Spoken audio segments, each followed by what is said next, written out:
Hello friends, welcome to my YouTube channel.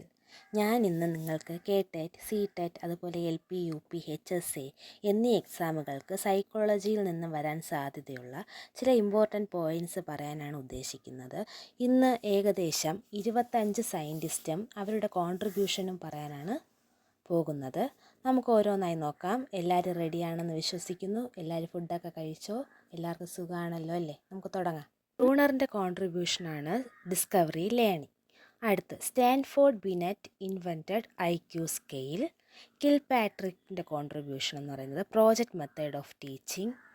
Kohlberg defined moral development as the development of an individual sense of justice. അതിൽ 3 levels പറയുന്നുണ്ട്: pre conventional level, conventional level, post conventional level.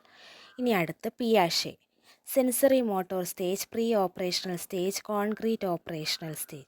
ഇത് മൂന്നും ഏതിലാണ്, ആരുടെയിലാണ് വരുന്നത്? പിയാഷെയിൽ ഒന്നും കൂടെ ഉണ്ട്, formal operational സ്റ്റേജും കൂടെ ഉണ്ട്. ഇനി അടുത്ത ബ്രൂണറിൻ്റെത് തിയറി ഓഫ് ഇൻ്റലക്ച്വൽ ഡെവലപ്മെൻറ്റ്. അതിൽ 3 സ്റ്റെപ്പ് ഉണ്ട്: enactive, iconic, symbolic.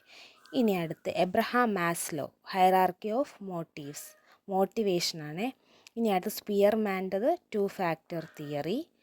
തോൺഡൈക്കിൻ്റെത് anarchic or multi factor theory, trial and error method or SR reinforcement theory, അല്ലെങ്കിൽ സ്റ്റിമുലസ് റെസ്പോൺസ് റീഇൻഫോഴ്സ്മെൻറ്റ് തിയറി.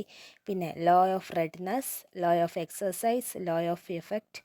ഇതെല്ലാം തോൺഡൈക്കിൻ്റെ കോൺട്രിബ്യൂഷൻസ് ആണ്.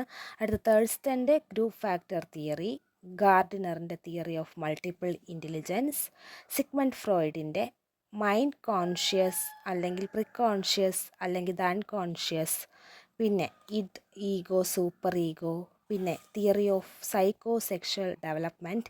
ഇതെല്ലാം സിഗ്മണ്ട് ഫ്രോയിഡിൻ്റെ കോൺട്രിബ്യൂഷൻസ് ആണ്. ഇനി അടുത്ത് എറിക്സൻ്റെ കോൺട്രിബ്യൂഷനാണ് psycho social theory, development that continued throughout the life span. അടുത്ത് നെക്സ്റ്റ് പാവ്ലോ ക്ലാസിക്കൽ കണ്ടീഷനിങ്, സ്കിന്നറിൻ്റെത് operant conditioning, did box experiment on rat. അദ്ദേഹം റാറ്റിലാണ് ഈ ഒരു എക്സ്പെരിമെൻറ്റ് ചെയ്തത്. ഇനി അടുത്ത gestalt psychology, Kohler, Koffka, Wertheimer. ഇവർ 3 പേരും ആണ് ഏതൊക്കെ സയൻറ്റിസ്റ്റ് അതിൻ്റെ ജസ്റ്റാൾട്ട് സൈക്കോളജിയുടെ. അതിൽ വരുന്ന contribution law of similarity, proximity, closure, continuity. അടുത്ത വെർത്തിമറിൻ്റെത് പ്രൊഡക്റ്റീവ് തിങ്കിങ്. കൊഹ്ലറിൻ്റെത് ഏതൊക്കെയാണ്? Insight learning, perceives the situation as whole, conducted experiments in ചിമ്പാൻസിയിൽ ആണ് അദ്ദേഹം എന്ത് ചെയ്തത്? എക്സ്പെരിമെൻറ്റ് കണ്ടക്ട് ചെയ്തത്. ആ ചിമ്പാൻസിയുടെ പേരെന്ന് പറയുന്നത് സുൽത്താൻ എന്നാണ്. ഇനി അടുത്ത് കർട്ട് ലെവിൻ്റെ കോൺട്രിബ്യൂഷനാണ് ഫീൽഡ് തിയറി. ബ്രൂണറിൻ്റെത് learning is learning to learn. അടുത്ത് വൈഗോട്സ്കിയുടേത് സോഷ്യൽ കൺസ്ട്രക്റ്റിവിസം. ഇതൊക്കെ ഇമ്പോർട്ടൻ്റ് ആണ്, മിക്കവാറും എല്ലാ എക്സാമിനും ഇതൊക്കെ കാണാൻ സാധ്യത ഉള്ള ക്വസ്റ്റ്യൻസ് ആണ്. അപ്പോൾ ഒറ്റയടിക്ക് നമുക്ക് ഏകദേശം 25 പോയിൻറ്റ്സ് നമുക്ക് പഠിക്കാൻ പറ്റും. ഇനി അടുത്ത് ഓസ്ബെല്ലിൻ്റെതാണ് the theory of meaningful verbal learning അല്ലെങ്കിൽ reception learning, advance organiser.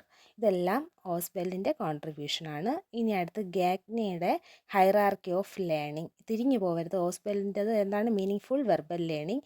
ഗാഗ്നെയുടേത് hierarchy of learning. അടുത്ത് കോൾബിൻ്റെത് എന്താണ്? Experiential learning.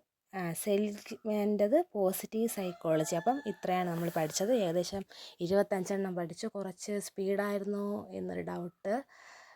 ഫസ്റ്റ് ക്ലാസ് ആയതുകൊണ്ടാണ് ഇങ്ങനെ കുറച്ചുകൂടെ നന്നായിട്ട് പറയാൻ ശ്രമിക്കാം. Thank you.